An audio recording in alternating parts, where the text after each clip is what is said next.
Hello and welcome to the Game Day podcast from talkSPORT with me, Sam Matterface, the Mirror's Darren Lewis and talkSPORT's football correspondent, Alex Crook. As City and Liverpool come from behind, but the blue moon rose just high enough. And Liverpool walk alone. Burnley are down, Leeds live to fight another season, West Ham missed the chance to bid Manchester United to Europa League football, and Tottenham get top four.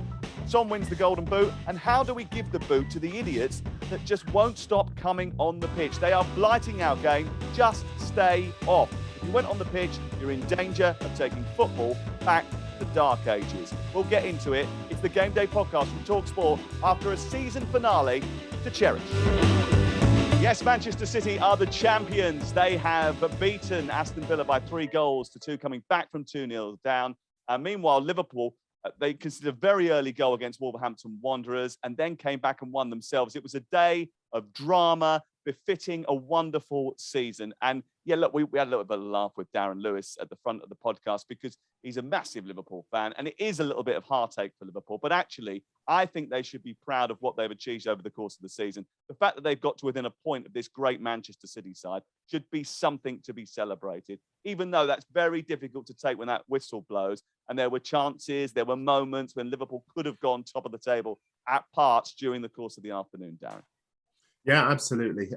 Listen, the first thing to say is that City are worthy champions. 4 titles in 5 seasons. They've scored 3 or more goals on countless occasions, 5s and 4s.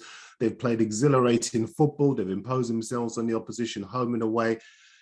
Yesterday, because obviously we're recording this on Monday morning, but the game that clinched the title for them was the first time they'd come back from 2 goals down to win a league game in 17 years. What a time to do it. I mean, they are genuinely high-class, top-class champions. They are legends.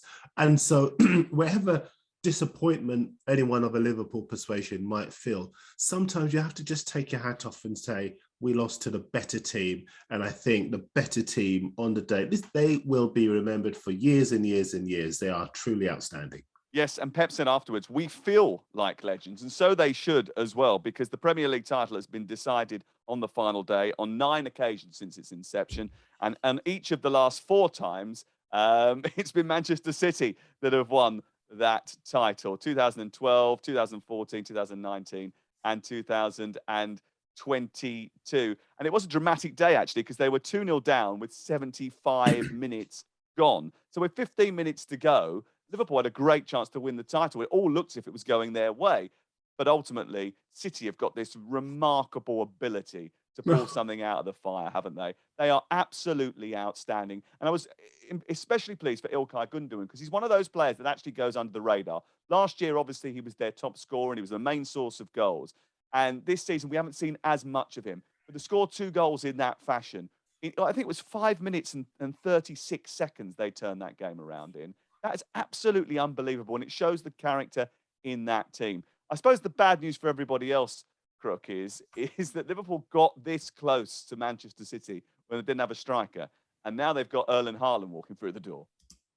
Yeah, and they managed to score 99 goals without a recognised number 9. So I think that is a big problem, not just for Liverpool, but for the rest of the title contenders next season. As you said, brilliant character, brilliant spirit. It wasn't quite as dramatic as 2012. Thanks for bringing that one up again. But it is the hope that kills you. And not for the first time, Steven Gerrard gets in a position where he can deliver Liverpool the title and then he lets it slip quite dramatically. So there was some irony there. Shame on you, Crook. Shame on you. Shame on you. It's the narrative. It's the narrative. But it's not just yesterday. Your actually. narrative. You go back a week ago, they were 2-0 down against a West Ham side who were playing really well that afternoon, found a way to get a point from that game and keep the destiny of the championship in their own hands. Unlucky not to win that game with the penalty that Mahrez missed. They have been the outstanding team. There've been some outstanding individuals, but it's that will to win, that mentality over a 38-game season that has set Manchester City apart once again. And as you say, with the prospect of Erling Haaland pitching up next season, that is terrifying. At times, it felt from the inside of the dressing room, especially in the manager's office, that they were being stalked by Liverpool. I actually feel as if Pep Guardiola really felt the pressure this year from Liverpool, breathing down their necks all the way. And it took a long time for him to admit that, but he eventually did yesterday. And the title race has been absolutely absorbing, hasn't it? Because there were times when we thought it was all over. There were times when we thought it was back on again. And it was right to the very end. If you think that to the last 15 minutes of the season, we still didn't know who was going to win the title. And at the same time, we didn't know who was going to be relegated. We were pretty sure who was going to be in the top four, but we still didn't know whether West Ham or Manchester United were going to be in the top six. It was exhilarating. The afternoon was absolutely exhilarating. I was sitting at the Brentford Community Stadium with Leeds United. They had a magic moment as well, and buzzing around the grounds and hearing all the updates that were coming in from all of the other places. It was just a thrilling final day, wasn't it? And that's why we love the Premier League. Yeah, I mean, it was the first time that every position could have changed mathematically in Premier League history. First time in Premier League history that it was possible that that could have happened. And I've got to say, at the start of the day, I did believe that it would be routine wins for both City and Liverpool, given their experience of dealing with high pressure situations. But, something like you just said a second ago did ring true to me, which is that it isn't that the pressure got to Guardiola. It's that, in a way, Klopp and what he's done to the Liverpool team is getting more out of an already great manager. And I know you like your horses, Alex, and the only thing I can liken it to is if a horse goes out in front in the final furlong, but he goes too soon, and he needs to be challenged. He needs another horse to come up to his quarters, his backside, before he goes again. Because if he doesn't get that challenge, then he idles out in front and it gets too easy, and then somebody maybe can come and catch him. And I wonder if that's what it is for Guardiola. I think he'll relish next season. I heard you saying a second ago, be terrifying with Haaland coming. I think the other teams will relish the arrival of even more firepower. I think there'll be a big arms race next season. I think Chelsea will be back. I think Spurs will be involved. I do think it. I'll stand by it if you want to clip it up. I think Man United, this guy Ten Hag looks as though he's not messing around. I think it'll be... Don't give me hope, Darren. But no, I just think overall what you were saying a second ago, I was at Chelsea and the news came through. You maybe as we go on, you can explain why this was the case, Sam, but the Chelsea fans, when it was 2-2, Gundogan scored again, they were cheering and chanting for City. Come on, City, come on, City. I have never seen anything in 20 years like it. It was remarkable. At Stamford Bridge, they're cheering for City. Maybe you can tell us why. I once saw them cheer when Sheffield United scored a goal because they were going to escape from relegation, and they scored a goal against Chelsea, and there was a sort of, it actually ended up going down. I think there was a massive cheer when I think Mark Steen was playing for Sheffield United. I'm not entirely sure of the whole situation, but this is about 25 years ago. It's a long time ago. I saw that there. I'll tell you exactly what it is. It's that Pep Guardiola was totally and utterly wrong. That's what it is. Because he said everybody wants Liverpool to win the title, and I can list you at least 4 clubs that didn't want that to happen. And they are Manchester United, Everton, and Chelsea. And the reason that Chelsea didn't want Liverpool to win the title is because Chelsea and Liverpool have a very intense rivalry, which goes back to the ghost goal, the serial meetings in the Champions League between Benitez and Mourinho, and the sheer amount of times that they've played each other in massive games. Also, Chelsea have lost 2 cup finals to Liverpool already this season. So that is the reason behind it. There is an intense rivalry. And if you've ever been to those games, you'll know just how much they don't like one another. And actually, the rivalry between Chelsea and Liverpool, Manchester United and Liverpool, has quite sort of an edge about it, even though geographically both of those clubs are quite far away, an hour to Manchester and maybe 3 or 4 to Chelsea. But the rivalry between Manchester City and Liverpool is not like that, not amongst the staff and the players anyway. And yesterday, I was actually quite surprised by the fact that Jurgen Klopp and Pep Guardiola both stood in front of a camera, stared right down the barrel and paid tribute to the other. Yeah. And I just wonder whether I'm not sure I'm entirely comfortable with it. Maybe I should grow up, but actually I just think they should probably, not be as friendly or magnanimous, because they definitely were, especially Jurgen Klopp yesterday. It was all a bit gracious from Liverpool, pictures of Jurgen Klopp and the players saluting the fans at the end. He didn't look like a manager who just lost the Premier League title. So you do wonder actually how much belief he had going into the final day of the season. Maybe we didn't share the same belief that Darren Lewis had this time last week. Blame him. You don't blame him for that, because anything, any brains will tell you, any brain cell will tell you Manchester City are going to win this game. Okay, with 15 minutes to go, you might not have been as confident as you were when the whistle went off, but ultimately they did win, and there's a reason for that, because they are Manchester City. They've scored 99 goals. They are a team that's won more games than Liverpool. They've accumulated obviously more points than Liverpool. They've scored more goals than Liverpool, and they've conceded the same number of goals as Liverpool. So they probably deserve it over the course of the season. But I just wonder whether or not also Liverpool, in the back of their mind, are thinking our big one is next Saturday evening when we go to Paris to take on Real Madrid, Darren. Yeah, I think they are. I think as far as they're concerned, it could still be an incredible end to their season. If they were to beat Real Madrid, that would explain why Van Dijk and Salah didn't start yesterday. Salah coming on and scoring, great way to go into the final as well. And I think the bigger picture, I know you said that they came within a point of winning the title. They came within a point of landing the quadruple. Yeah. Can you imagine? Champions League final yet? They haven't won the Champions League final. Can you imagine their still a week fans to if go, that happened? Darren. Honestly, Darren, there's still a week to go. Don't get excited. He's already given them the Champions League. Come on, Real.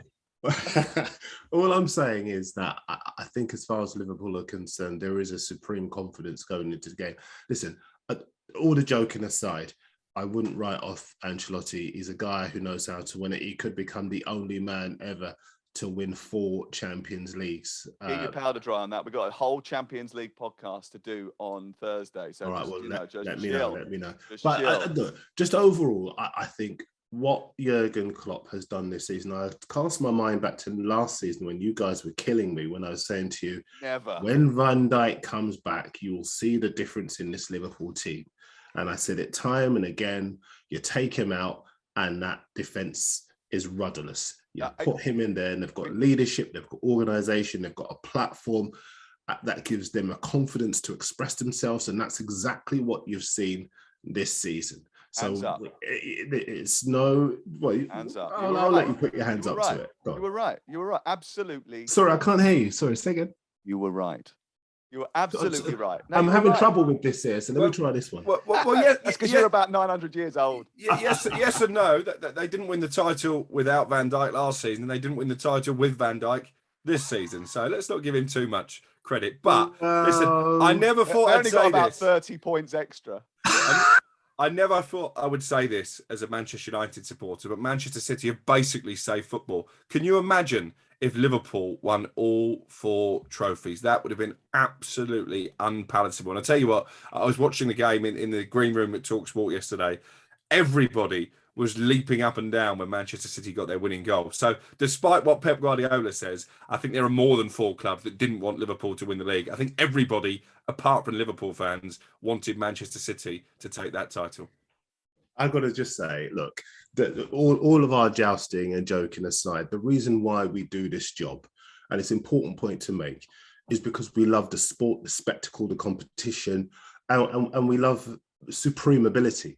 And both teams have got it. So when we put our independent journalist heads on, whoever wins it, the fact that it keeps the Premier League as being the supreme test over the season in Europe, it is kind of just been underlined by the title race over the last 4 seasons, because 3 of the last 4 being contested by City and Liverpool. And I think we've had another example of it today. The bar has been raised even higher. Yeah, and I'll tell you what, I do feel sorry for Liverpool, because that's twice now on the final day of the season. They've lost out by 1 point, and they've got a points total that in any other season, apart from when Manchester City were there, they would have won the league. But Manchester City did something impressive, I think, over the course of the campaign. They solved problems. They solved problems yesterday in the game against Aston Villa. They solved problems at the beginning of the season when Harry Kane didn't join them. They thought they were getting a striker, and they didn't. They changed the way they played. And all of us were sitting there going, that's going to come back and haunt them.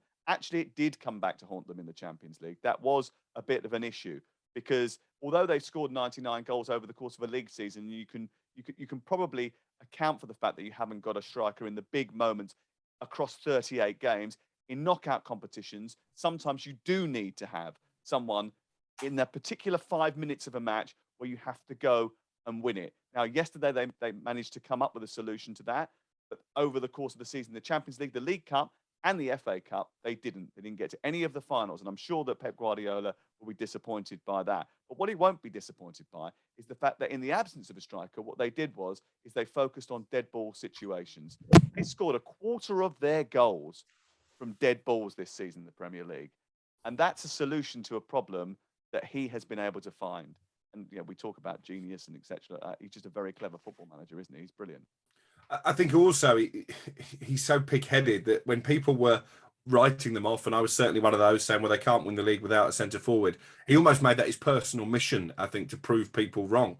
And it's your he has fault. done. Is that what you're saying? He has done. Yeah, I'll hold my hands up. Listen, if it's my fault Liverpool didn't win the league, it's a cross I'm willing to bear. At least someone's happy about it. It was never going to happen anyway, because not since 1989 has a team who was second in the table on the final day come from behind and pipped the leaders to the top flight title. That on that day, it was Arsenal who beat Liverpool to it with It's Up for Grabs Now and Michael Thomas. And there was a point during the afternoon when I thought it might happen. But actually, Liverpool didn't really get going, did they, in that game against Wolves? I think maybe they were not paralysed by nerves, but there was a little bit of tension around Anfield. And I suppose that was exposed by the concession of a goal inside 2 minutes. I think, Sam, that if we've learned anything from the final day, it's that never again, no matter how good any team is, no matter what their experience, never again can we take for granted that even a home game is a routine win. Because, we all season long, we've been talking about just how exceptional both Liverpool and City are and have been, and yet they've been paralysed in the last couple of games by nerves. Liverpool in the game against Aston Villa, where they were abysmal in the first half, and obviously in this game where they allowed Wolves to score the first goal, and City in the game at West Ham, where West Ham really should have put them away, and they were unlucky to concede that own goal for Vladimir Soufal, and Villa coming within a few Fernandinho nightmares of getting a third goal that would have put the game beyond doubt. So I think we have learned in the future that no matter how straightforward it would appear, there is always going to be drama on the final day. I also think that had Liverpool scored earlier when Villa were 2-0 up, it would have maybe put a different kind of pressure on City, and we don't know how they've reacted to that. I agree with you. And one final point is, that goal was disallowed. I feel a lot of sympathy, kind of not sympathy, for the City fans who left when Villa went 2-0 up. I find it remarkable. Why? On the final day. Why exactly? And they hadn't even learned from Aguero a decade ago. They chose to leave the stadium when their team was 2-0 down. I will never understand why football fans do it, particularly in higher pressure end of season games where we've already learned that anything can happen. Honestly, they deserve everything they didn't get yesterday.